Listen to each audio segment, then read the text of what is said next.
Hallelujah. आशीष के बहुत से मार्ग है, अभिषेक में बढ़ने के बहुत से मार्ग है, और परमेश्वर में सफल होने के बहुत से मार्ग है। प्रार्थना के द्वारा हम परमेश्वर के स्वर्ग के द्वार को खोल सकते हैं। प्रार्थना के द्वारा स्वर्ग के परमेश्वर से हम बातें करते हैं। प्रार्थना परमेश्वर के आशीषों को लाने का एक जरिया। प्रार्थना, कितने लोग चाहते हैं कि मेरा जीवन मसीह में फलवत हो? कितने लोग चाहते हैं? यदि आप चाहते हैं कि आपका जीवन मसीह में फलवत हो, आपको कुछ काम करना पड़ेगा। पहली बात है, यहोशू के समान बाइबल में ज्यादा समय देने की जरूरत है। यहोशू रात दिन परमेश्वर ने बोला, हे यहोशू तेरा मन कच्चा ना हो, इधर उधर मत ताक, मैं तेरा परमेश्वर हो। मेरा दास मूसा ने जो तुझे व्यवस्था दिया है, इस व्यवस्था को रात दिन पढ़ना और उसी के अनुसार चलना, तो तेरे सारे काम सफल होंगे। तो जीवन भर कभी असफलता को नहीं देखेगा। और यहोशू एक ऐसा प्रभु का दास था जो रात दिन बाइबल के व्यवस्थाओं में ध्यान करने वाला, उसके अनुसार चलने वाला। अपने जीवन काल में कोई भी युद्ध को नहीं आ रहा, और उसका विश्वास प्रभु में इतना बढ़ गया, उसने कहा, हे सूर्य अपने स्थान में ठहर जा, हे चांद अपने स्थान में ठहर जा। और सूर्य और चांद भी अपने स्थान में ठहर गए 4 पैर तक। कारण क्या था? जिसका विश्वास प्रभु में है, वचन में है, वो उसके शब्दों में अधिकार और अभिषेक होता है। हालेलुया। इसलिए पहला है, अगर आप फलवंत होना चाहते हैं, वचनों को सही रूप से समझिए। आप वचन आपकी रीढ़ की हड्डी है। अगर आपके शरीर से हड्डियों को अलग कर दिया जाए, आप खड़े नहीं हो सकते। आज बहुत से विश्वासी क्यों भटकते हैं? बहुत से विश्वासी क्यों कमजोर होते हैं? बहुत से विश्वासी क्यों निराश होते हैं? क्योंकि परमेश्वर का वचन जो खुद प्रभु है, इस वचन की जानकारी नहीं है। ये वचन हर एक रीढ़ की हड्डी के समान है, जिसको खड़ा करता है, चलने फिरने में मदद करता है। वैसे ही परमेश्वर का वचन हमारे लिए रीढ़ की हड्डी के समान है। हालेलुया। इस वचन को पहला स्थान दे। दूसरा, प्रार्थना। प्रार्थना परमेश्वर से बातचीत करने का एक अलौकिक माध्यम है। हम मनुष्य होकर संसार में रहने के समय में जीवित खुदा से बातें कर सकते हैं, अपने विचारों को रख सकते हैं, परमेश्वर के दर्शन और प्रकाशन को हम ले सकते हैं, परमेश्वर के वरदान अभिषेक को हम ले सकते हैं। वो है प्रार्थना। हालेलुया। तीसरा, पवित्र आत्मा के साथ संगति करना। बाइबल में लिखा, परमेश्वर ने पवित्र आत्मा को एक सहायक के रूप में दिया। ये पवित्र आत्मा जब हमारे अंदर आता है, हमें परमेश्वर के प्रकाशनों से, दर्शनों से, वरदानों से भरता है। पवित्र आत्मा एक अच्छा मित्र है हमारे लिए, जो हर समय, हर वक्त, हर परिस्थितियों में हमारे साथ रहता है। हालेलुया। इस पवित्र आत्मा को अपने जीवन में काम करने थे। बाइबल में लिखा है, प्रेरितों की पुस्तक 4 अध्याय जब 31 पढ़े, वहां लिखा, जब प्रभु के चेलों ने प्रार्थना किया, वो जगह हिल गया और सबके सब पवित्र आत्मा से परिपूर्ण हो गए। शुरुआत की कलीसिया पवित्र आत्मा से भरी हुई कलीसिया था, पवित्र आत्मा के साथ संगति करता था। बाइबल में एक बात लिखा है, हालेलुया, 1 कुरिन्थी 1:26, यदि आप पढ़ेंगे तो वहां एक बात लिखा है। मैं पढ़ रहा हूं, ध्यान से सुनिए। हे भाइयों, अपने बुलाए जाने को तो सोचो, ना शरीर के अनुसार तुम बहुत ज्ञानवान और ना बहुत सामर्थी, ना बहुत कुलीन बुलाए गए, परंतु परमेश्वर ने जगत के मूर्खों को चुन लिया कि ज्ञानवानों को लज्जित करे, और परमेश्वर ने जगत के निर्बलों को चुन लिया ताकि बलवानों को लज्जित करे, और परमेश्वर ने जगत के नीचों को, तुच्छों को, वरन जो है भी नहीं उनको भी चुन लिया कि उन्हें जो है व्यर्थ किए जाए। हालेलुया। बाइबल में लिखा है, प्रियो, पवित्र आत्मा जब हमारे जीवन में आता है, हमारी योग्यता इस संसार में कुछ भी नहीं है। बाइबल में लिखा है, परमेश्वर ने ऐसे लोगों को बुलाया है जो ना तो शरीर में ज्यादा ज्ञानवान है, या कोई पीएचडी किया हुआ नहीं है, डॉक्टर कोर्स किया हुआ नहीं है, इंजीनियर का नहीं है, साधारण लोग है, कम पढ़े लिखे लोग हैं, लेकिन फिर भी परमेश्वर ने आपको चुना है। आप बहुत सामर्थ्य नहीं, आपका कोई पहचान नहीं है, फिर भी परमेश्वर ने आपको चुना है। ना तो आप कोई धनी है, फिर भी परमेश्वर ने आपको चुना है, ताकि जो इस संसार में अपने को बड़ा समझते उनको नीचा करे।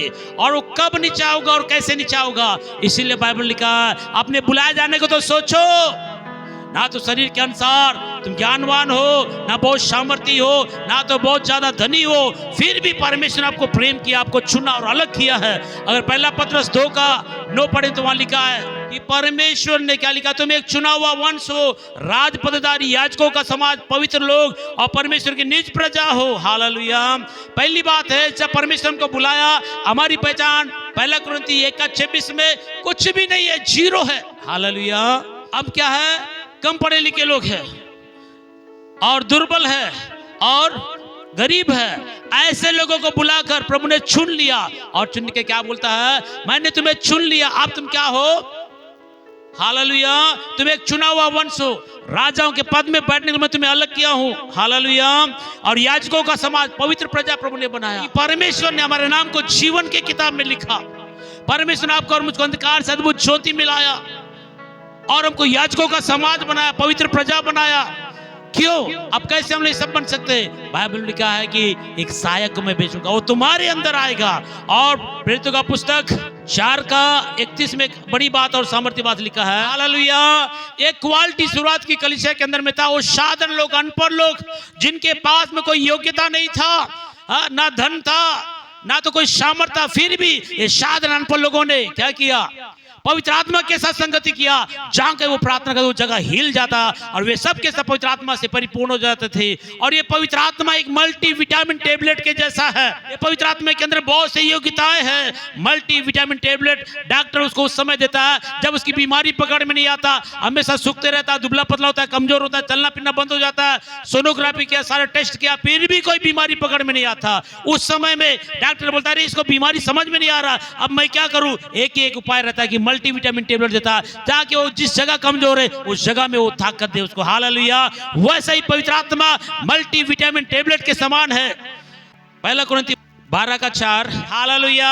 इसका मतलब समझे, परमेश्वर ने जब साधारण अनपढ़ लोगों को चुना और बोलता है मैंने तुम्हें चुन लिया है बहुतों के लिए, क्या करने के लिए? लज्जित का कारण होने के लिए। जब परमेश्वर ऐसे लोगों को चुना जिसके अंदर कोई योग्यता नहीं है, लेकिन परमेश्वर को मालूम था ये योग्य कैसे होंगे। जब मैं पवित्र आत्मा उंडेलूंगा ये आत्मा से भर जाएंगी, और जब आत्मा की संगति में बैठेंगे ये आत्मा इनको ज्ञान से, बुद्धि से, वरदान से, प्रकाशन से, दर्शन से, भविष्यवाणी से, सामर्थ के कामों से भरेगा, हालेलुया। पवित्र आत्मा कि एक आत्मा के अंदर बहुत सी योग्यताएं हैं। जब वो अनपढ़ है, ज्ञान भी पवित्र आत्मा के अंदर में है, बुद्धि भी पवित्र आत्मा के अंदर, विश्वास का वरदान भी, भविष्यवाणी भी, अन्य भाषा भी, उसका अर्थ बताना, आत्मा को परखना, ये सारी क्वालिटी किसके अंदर है? एक उस पवित्र आत्मा के अंदर है। इसीलिए परमेश्वर को मालूम था जब मैं इस पवित्र आत्मा को लोगों के ऊपर लूंगा, जब ये पवित्र आत्मा की उपस्थिति में बैठेंगे ये प्रभावशाली बनेंगे। इसीलिए बाइबल में लिखा है शुरुआत की कलीसिया निरंतर पवित्र आत्मा की संगति में बैठते थे, हालेलुया। इसीलिए आपको आशीषित होना,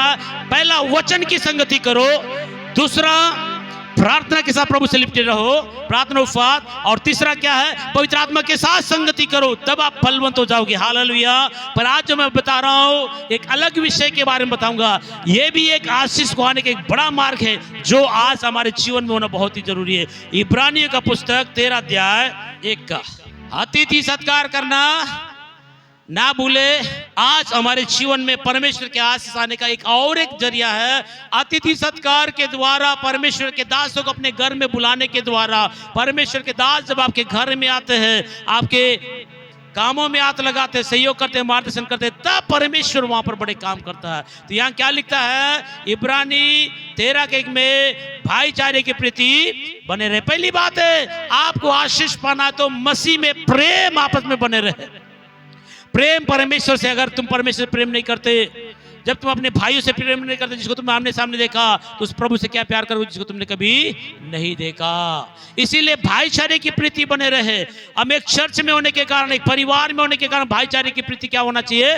बनी रहना चाहिए। वचन के अंदर की बहुत बड़ी गहराई और सच्चाई है। अतिथि सत्कार के द्वारा बहुत से लोगों ने परमेश्वर के दूतों को क्या किया है? आदर सत्कार किया बोल के लिखा है। यहाँ लिखा है अतिथि सत्कार करना ना भूलना, क्योंकि इनके द्वारा कुछ लोगों ने अनजाने में स्वर्गदूतों का आदर सत्कार किया और वो करने के द्वारा बड़ा प्रतिफलों को पाया है, हालेलुया। आज जो बात मैं आपसे बता रहा हूं, बहुत से जगहों में, बहुत से परिवारों में सालों साल हम प्रभु में होने के बाद कभी भी एक कलीसिया के कुछ लोग भी चर्च में नहीं, एक प्रार्थना घर में नहीं है, प्रभु यीशु मसीह नहीं। जब कलीसिया वहां जाता है तो फलवंत हो जाता है। कलीसिया की प्रार्थना, प्रभु के दासों का पैर पड़ना उस घर की परिस्थिति को बदलने की ताकत रखता है। आज मैं आपको वचन से दिखाऊंगा, हालेलुया, और वचन से बताऊंगा कि वचन हमें क्या सिखाता है। अतिथि सत्कार करना ना भूलना, ऐसे करने के द्वारा परमेश्वर की सेवा किया जाता है। अगर आप पढ़ेंगे मत्ती रचित सुसमाचार 10 अध्याय खोल लेंगे, जो तुम्हें ग्रहण करता है वह मुझे ग्रहण करता है, और जो तुम्हें ग्रहण करता है वह मेरे भेजने वाले को ग्रहण करता है। जो भविष्यवक्ताओं को भविष्यवक्ता जानकर ग्रहण करे वह भविष्यवक्ता का बदला पाएगा, और जो धर्मी को धर्मी जानकर ग्रहण करे वह धर्मी का बदला पाएगा। जो कोई इन छोटे में से एक को मेरा चेला जानकर केवल एक कटोरा ठंडा पानी पिलाए, मैं तुमसे सच कहता हूं वह किसी रीति से अपना प्रतिफल ना खोएगा। ताली बजाए प्रभु को धन्यवाद दे। अतिथि सत्कार क्यों करना चाहिए? क्योंकि यह भी आशीष का एक मार्ग है। प्रभु यीशु मसीह बोलता है कि जो कोई मुझे ग्रहण करता है मेरे भेजने वालों को ग्रहण करता है, जो प्रभु के दासों को ग्रहण करता है वो मुझे ग्रहण करता है। प्रभु के दास परमेश्वर के द्वारा चुने हुए एक सेवक है। परमेश्वर की आशीष, परमेश्वर का अभिषेक और परमेश्वर दर्शन पाया। प्रभु का दास जिस घर में जाता है उस घर के लिए कल्याण की घोषणा करता है। लूका रचित सुसमाचार 10 का अगर आप 5 पढ़ेंगे वहां एक बात बोलता है, तुम जिस किसी भी घर में जाओगे आशीर्वाद देते हुए जाना। हालेलुया। कि इस घर में कल्याण हो, इस घर के लोग चंगे हो, इस घर के लोगों का काम सफल हो। जब आप आशीष देते हुए जाओगे, यदि वो वचन के अनुसार प्रभु से प्रेम करता है, प्रभु के दास का दिल से स्वागत करता है, निश्चय वो कल्याण उस घर में बना रहेगा। यदि वो प्रभु को आदर नहीं करता और प्रभु के दास का स्वागत नहीं करता और दिल से सहमति नहीं करता तो वापिस हमारे साथ आ जाता है। हालेलुया। प्रभु के दास और कलीसिया जब आपके घर में आते, घर की परिस्थितियों को चेंज हो जाता। यीशु मसीह जहां कहीं जाता था और यीशु के चेले जहां कहीं जाते थे वहां बड़ी भीड़ होता था, क्योंकि यीशु के चेलों के साथ यीशु की उपस्थिति, यीशु के वरदान और यीशु का अभिषेक होता था। हालेलुया। इसलिए प्रभु के दासों को बुलाते थे अपने घरों में। शुरुआत काल में बाइबल से मैं आज कुछ बातों को दिखाऊंगा। उत्पत्ति का पुस्तक 18 का 1 से 15 जब आप पढ़ेंगे वहां पर लिखा है, अब्राहम अपने घर में दोपहर के समय तंबू के जो रास्ता होता वहां पर बैठा हुआ था। उसके घर के सामने एक पेड़ था, उस पेड़ में 3 पुरुष लोग आके रुके। दोपहर का समय था। हालेलुया। वचन भी खोल लेना सीखिए आप लोग। जब बोलता हूं तो खोल के रखे रहिए। तो वहां क्या लिखा है? अब्राहम के घर के सामने एक पेड़ था, ममरे का बांज वृक्ष। वहां पर कौन आए थे बोलिए? कितने लोग आए थे? 3 लोग थे। तीनों में कौन थे वहां पर? 2 स्वर्गदूत और एक प्रभु। हालेलुया। कभी भी कोई भी आपके घर में आता है, प्रभु का दास आता है, कभी भी कुछ भी नहीं, कोई बात नहीं, एक गिलास ठंडा पानी पिलाइए, बैठने के लिए कुर्सी दीजिए और प्रभु के दास से 2 बात सुनिए। उनके मुख से निकली बातों में, उनकी प्रार्थनाओं में, उनको की हुई सेवा में एक बड़ा प्रतिफल है। हालेलुया। जब अब्राहम के घर के सामने 3 दूत आए हैं और क्या हुआ कि इसने देखा कि मेरे घर के सामने कोई आए हैं और स्वर्गदूत जैसा नहीं आए तो मनुष्य बन के आए थे, मनुष्य जैसा थे, सेम मनुष्य के कपड़े जैसे पहना उड़ाव करके आए थे। अब बोला कि दोपहर का समय है, भोजन खाने का समय है, ये तो अभी कहां पर है? मेरे घर के सामने है। और अगर भूखे जाएंगे और मैं पानी भी नहीं पूछूंगा, वो मन में कूड़ेंगे तो बहुत बेकार हो जाएंगे। इसलिए दौड़ के गया, हे प्रभु के दासो तो मेरे पास आए हो, यहीं पर ठहरे रहना, मैं पीने के लिए पानी लाऊंगा और थोड़ा सा रोटी बनाऊंगा, खा के जाना। तब उन्होंने मना किया, नहीं नहीं नहीं नहीं नहीं, आप करने की जरूरत नहीं, हम लोग अपना रास्ता चले जाएंगे। फिर भी उनको विवश किया। क्या किया? विवश किया। बोला कि नहीं, तुम मेरे घर में आए हो, मेरे घर के पास आए, तुम खा के ही जाना है, ऐसा नहीं जाना बोल के जब उसको दबाव बनाया गया। हालेलुया। तब वो उनकी बात मान के रुके, तुरंत दौड़ के आया। आके क्या करता है? अब्राहम अपनी पत्नी बोलता है, देखो हमारे घर में कोई मेहमान आए हुए, उनके लिए रोटी बनाना। और फिर सेवक के पास गया, जल्दी से इसके लिए सब्जी पकाना, और सारी बातों को बताया गया। हालेलुया। दिल की सेवा करने के द्वारा अब्राहम, बाइबल लिखा, अब्राहम के मन में आया सेवा करने, उसकी पत्नी ने सहयोग किया, उनका सेवक ने किया, अच्छे भोजन परोस के देने के कारण उस घर में क्या आशीष आया मालूम है?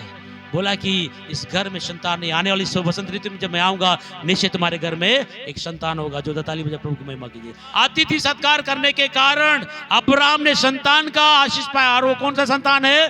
प्रतिज्ञा का संतान। हालेलुया। एक ऐसी आशीष जो अनंत काल तक स्थिर रहने वाला आशीष का संतान पाने वाला था। इसीलिए प्रियो, प्रभु के दासों को बुलाना ना छोड़े। कई बार कई लोग अपने घर का दरवाजा बंद कर दिए यीशु मसीह के लिए, पास्टर के लिए, चर्च के लिए, आराधना के लिए बंद कर दिए। संडे के दिन ही चर्च में आएंगे लेकिन बाकी दिन के लिए अपने घर में नहीं आना। ऐसे लोगों से मैं कहना चाहता हूं, आपके घर में प्रभु की बरकतें कब आएंगे? जब प्रभु का दास और कलीसिया आएगा। बाइबल लिखा है, धर्मियों की प्रार्थना के प्रभाव से बहुत कुछ होता है। धर्मी लोग जब आपके पास आएंगे, प्रभु के प्रजा जब आपके पास आएगा, घुटने टेक के जब प्रार्थना करेंगे, प्रभु के लोगों का पैर जब आपके घर में आएगा, तब वहां पर बड़ा अभिषेक आएगा। इसलिए यीशु मसीह बोला, तुम जिस किसी भी घर में जाते हो, तुम मेरे लोग हो, मेरे नाम को लेके जाते हो, मेरे आशीर्वाद तुम्हारे साथ बना हुआ। जिस घर में जाते हो आशीष देके चले जाना, उस घर में काम करने वाला मैं हूं। और उस आशीष को रोकना चाहते तो आप मत बुलाइए घर में। पर एक अच्छी कलीसिया साल में एक बार 2 बार 3 बार अपने घरों में प्रार्थना कीजिए। बड़ा मीटिंग करने की जरूरत नहीं है, छोटी कॉटेज मीटिंग के समान रखिए। घर में प्रार्थनाएं होना बहुत जरूरी है। हालेलुया। इसलिए प्रिय, अपने जीवन में प्रभु की अगुवाई पाने के लिए हमेशा सरगर्म कैसे रहे, हमेशा सरगर्म रहने के लिए पास्टर से जुड़ो, कलीसिया से जुड़ो, फोन में बात करो, आके बैठिए। हालेलुया। क्योंकि ये आपका जीवन है, आत्मा का अभिषेक का बने रहता है। हमेशा हम प्रभु से जुड़े रहना। कैसे जुड़े रहते हैं? वचन के द्वारा, प्रार्थना के द्वारा, चर्च आने के द्वारा, पास्टर से बात करने के द्वारा, कलीसिया कॉटेज मीटिंग में जाने के द्वारा, तब हम लोग हमेशा प्रभु से जुड़े रहते हैं। तब हमारे अंदर में हमेशा आनंद रहता है, हमेशा जोश से रहते हैं, सरगर्म रहते हैं। प्रभु का अभिषेक हमारे अंदर काम करता है। इसलिए अगर आपके अंदर काम करना है तो इस प्रकार के माहौल को अपने घर में बना के रखिए, अपने जीवन में बना के रखिए। हालेलुया। तो यहाँ लिखा है, आप पढ़िए। एक बड़ी बात मैं बताना चाहूंगा, दूसरा राजा 4 का 8 से 17 जब आप पढ़ेंगे तो वहाँ एक बात लिखा है। एलीशा नाम का एक प्रभु का दास था, हमेशा अपने काम के लिए कहीं घर से बाहर जाया करता था और हमेशा आता था। एक अन्य जाति स्त्री, ध्यान से सुनिए, एक अन्य जाति स्त्री, उसने क्या किया, अरे ये कोई प्रभु का जन लगता है, प्रभु का अभिषिक्त जन है, पवित्र जन है, ऐसे लोग हमारे घर में, ये धनी परिवार है, इनका किसी चीज की गति नहीं है, पर संतान इस घर में नहीं है। ये घर के लोग हमेशा अपने घर में प्रभु के दासों को बुलाने के लिए बहुत बड़ा प्लान की। उसने बोला, ये जी सुनो, हमारे घर से हमेशा एक जन जाता और आते रहता है, एक जवान है और उसके जीवन से ऐसा लगता है कि वो कोई प्रभु का अभिषिक्त दास है, पवित्र जन है। ऐसे लोगों को अपने घर में बुलाना चाहिए, न्योता देना चाहिए, खाने के लिए बुलाना चाहिए। तब उसने क्या बोला मालूम है? अरे इसमें क्या पूछने की बात है, तुमको लगता है कोई अच्छा तो बुलाओ, ऐसे लोग खिलाने से पुण्य मिलता है, अन्य जाति के लोग खिलाते हैं। अब मसीह के लोग होकर कलीसिया के लिए, प्रार्थना के लिए हमारे पास 50 प्लान है रुकावट के लिए, तो हम कैसे आशीष पाएंगे हम लोग? हालेलुया। पर यहाँ पर हम लोग देखते हैं उस स्त्री के अंदर एक अच्छा विचार आया कि नहीं, ये प्रभु का दास है, इसको हमारे घर में आना, और जबरदस्ती दिन रोकी और बोली कि हे प्रभु के दास, तुमको हमारे घर से रोटी खा के जाना। जब जब इधर से आते हो और जाते हो, बिना पानी पिए नहीं जाना, बिना नाश्ता किए नहीं जाना, बिना लंच किए नहीं जाना। कभी कभार अगर रात के आते हो तो यहाँ रुकने के लिए मैं एक अलग से रूम बना रही हूँ आपके लिए। कितना प्यार है, कितना प्यार है एक प्रभु के दास के प्रति अन्य जाति के अंदर में, कि एक अभिषिक्त दास है, ईश्वर का भक्त है, ईश्वर से हमेशा जुड़े रहता है, क्या जाने उसका कल्याण हमारे ऊपर अच्छा है। Hallelujah, hallelujah. उस स्त्री ने क्या किया, अपने पति को बोला, पति ने भी सहमति दिया, बड़ी खुशी के साथ एक अलग से रूम बनाया, खाट टेबल मेज दिया, जब भी आता है नाश्ता, जब भी आता है भोजन, जब भी आता है रुक के जाता। और एक दिन जब प्रभु का दास उसकी सेवा को देखा और उसके सेवा सत्कार को देखा, अतिथि सत्कार को देख के अपने मन में सोचा, इससे हमारा कोई परिचय नहीं है, एक तो मैं प्रभु का बेटा हूं और ये अन्य जाति फिर भी मेरे लिए इतना चिंता करती है, तो मुझे इसके लिए भी कुछ करना चाहिए। हालेलुया।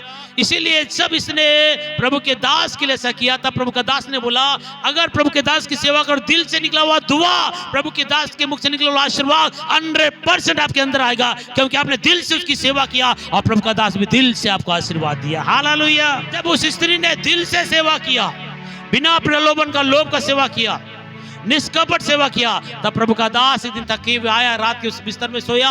ओ कितनी अच्छी बहन है, देखो मेरे लिए खाट का व्यवस्था किया, टेबल दिया, सबका व्यवस्था किया, रूम का व्यवस्था, भोजन की व्यवस्था किया, कितनी अच्छी बहन है, इसके लिए मुझे भी कुछ करना है, मैं भी प्रभु का दास हूँ, मैं भी कुछ आशीर्वाद देना चाहता हूँ। तब उसके साथी को पूछा गया कि बोलो इसके लिए हम क्या करें। राजा से बात करा है, बोला कि हम तो छोटे परिवार के लोग हैं, राजा से हमारा क्या बात कराना है, रहने दीजिए। तब उसको पता चला कि उस घर में संतान की आशीष नहीं, तब उसने बोला कि तेरे घर में संतान की आशीष आएगा। हालेलुया। प्रभु के दास के कहने से उस घर में जो सालों साल से संतान की आशीष नहीं था, धनी लोग थे, तरह तरह ट्रीटमेंट भी किए होंगे, सब कुछ करके देखा, लेकिन आशीष का रास्ता बंद हो गया था। प्रभु के दास के मुख खोल के प्रार्थना करने के द्वारा उस घर में संतान की आशीष आया। Hallelujah, hallelujah. अतिथि सत्कार करने के द्वारा बड़ी बड़ी आशीष हमारे घर में आते हैं और इससे हमारा प्रेम बने रहता है, विश्वास बढ़ता है और हम प्रभु में मजबूत रहते हैं और ये सारे रास्ते बंद हो जाता है। हम धीरे धीरे पतझड़ के पेड़ के समान अपने हरियाली खोते रहते हैं, सूखापन आ जाता है, निराशा आ जाता है और क्या हो जाता है, हम बहुत जल्दी थक जाते हैं। अगर आपको हमेशा प्रभु में सरगर्म रहना, बलवंत रहना, हमेशा अतिथि सत्कार करते रहना, घर में छोटे छोटे मीटिंग्स होते हुए रहना, प्रभु के दास कलीसिया को बुलाइए, ज्यादा कुछ भी ना करे कोई बात नहीं, चाय पिला दीजिए, पानी पिला दीजिए, नहीं तो कोई बात नहीं, पास्टर जी आज ऐसे हम मीटिंग पर होना चाहिए, इसके द्वारा बरकतें आपके घर में आएंगे। संडे के दिन आना ही काफी नहीं है प्रियो। शुरुआत की कलीसिया घर घर रोटी तोड़ता था, संगति करता था, प्रतिरोष मिलते थे वो लोग। तब शुरुआत में इतनी सताओं में भी सरगर्म के साथ रहते थे, प्रार्थना, दुआ, वचन, विश्वास बहुत मजबूती के साथ थे। शुरुआत की कलीसिया इस सताओं में भी क्यों पास हुआ? क्योंकि हमेशा संगति में बैठे रहते थे।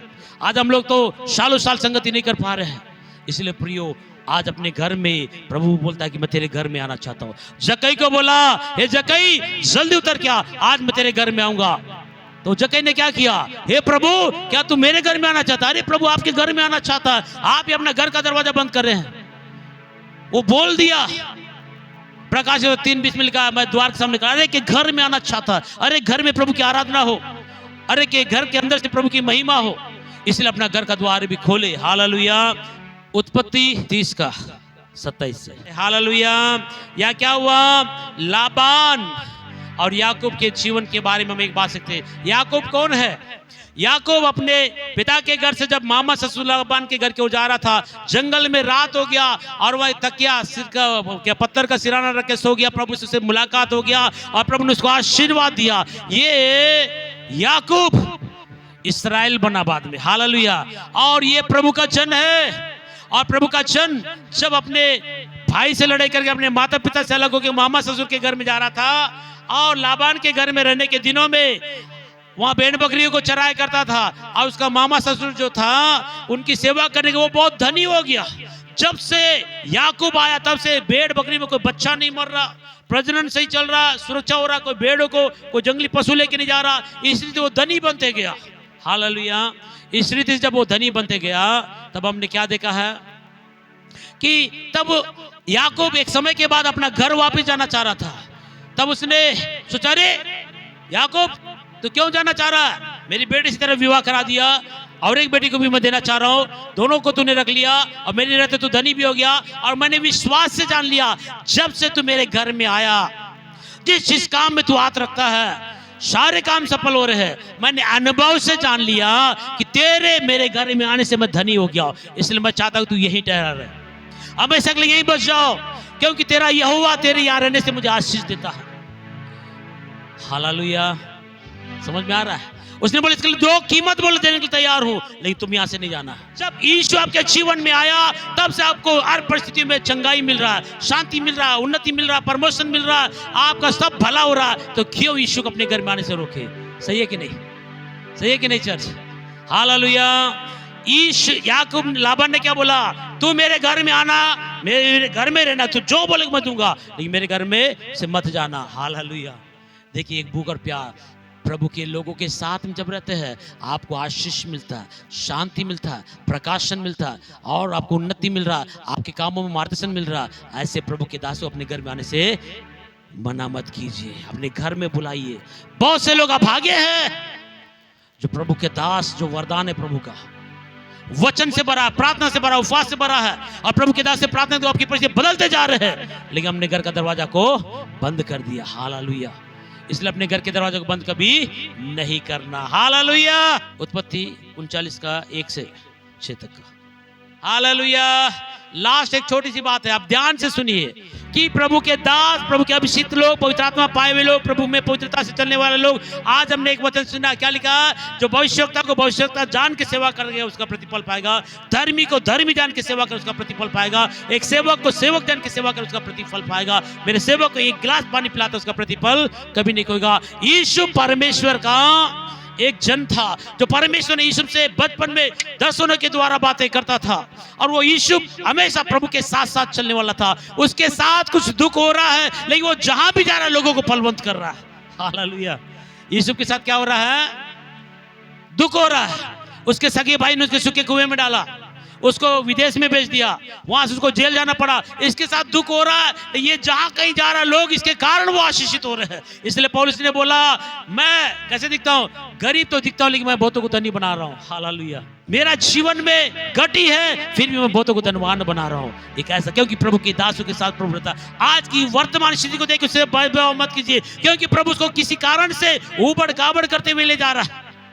यीशु को परमेश्वर ने बोला कि मैं तेरे भाई पर अधिकारी बनाऊंगा और तुझको बड़े स्थान में ले जाऊंगा, तेरे भाई लोग तुझको आदर करेंगे, तुझको दंडवत करेंगे, ये सारी बातें बोला। लेकिन जैसे बोला उसके कुछ समय के बाद उसके साथ विपरीत परिस्थितियां चलना स्टार्ट हुआ। विपरीत परिस्थितियों में भी यीशु ने कभी भी प्रभु का इनकार नहीं किया, हमेशा प्रभु के साथ साथ चलता था और परमेश्वर भी उसके साथ साथ रहता था। हालेलुया। जब वो सूखे कुएं में भी था तभी भी प्रभु उसके साथ था। जब मिद्यान देश में गया, पोतीफर ने उसको खरीद लिया, गुलाम बना के अपने घर का काम में रखा, लेकिन यीशु जिस किसी भी काम में हाथ रखता था वो सारे कामों को प्रभु क्या करता था, सफल करता। इसके कारण उसका जो स्वामी पोतीफर था, अनुग्रह दृष्टि करके अपने घर का उसको सारे धन दौलत में उसको अधिकारी बना दिया। सोचिए, चर्च आना बड़ी बात नहीं है, घर में प्रभु को लाइए। यीशु ने क्या बोला जक्कई को, जक्कई आज मैं तेरे घर में आना चाहता हूं। जक्कई ने क्या बोला, प्रभु मैं तुझको देखने के लिए आया, देख लिया, हो गया, आप अपनी जगह में, मैं अपनी जगह में। बोला है क्या प्रभु, क्या मेरे घर में आएंगे? जक्कई मात्र यीशु को देखने के लिए आया था, घर ले जाने के लिए नहीं आया था। लेकिन यीशु ने क्या बोला, मैं तेरे घर में आना चाहता हूं। तो जक्कई ने क्या किया, प्रभु मेरे घर, तुरंत पकड़ के ले गया, घर का दरवाजा खोला। घर में जाते क्या हुआ, उस घर में उद्धार आया, शांति आया और जक्कई का जीवन पूरा बदल गया। बदला कि नहीं बदला? जिस घर में यीशु जाता है, जिस घर में यीशु का आराधना होता है, जिस घर में प्रभु के दास का आदर है, उस घर में बरकतों की कोई कमी नहीं है और परमेश्वर के दासों के आने से बरकत आते हैं। इसीलिए इब्रानी 13:1 में लिखा है, भाईचारे की प्रीति बने रहे और अतिथि सत्कार करना ना भूले। प्रियो, मैं प्रभु का दास होने के नाते इस वचन इसलिए बताया क्योंकि मैंने अपने जीवन में बहुत से अनुभव को देखा। लेकिन ये प्रभु का दास उस घर में जाने से, आशीष की घोषणा करने से कल्याण आपके पास आ रहा है। इसलिए प्रभु का दास चाहता है कि आपके घर में प्रभु का दास आए, प्रार्थनाएं करे, जो ताकत खत्म हो जाए, आपके घर में शांति आए। प्रभु इस वचन की तरफ सबको आशीष दे। आमीन। हालेलुया।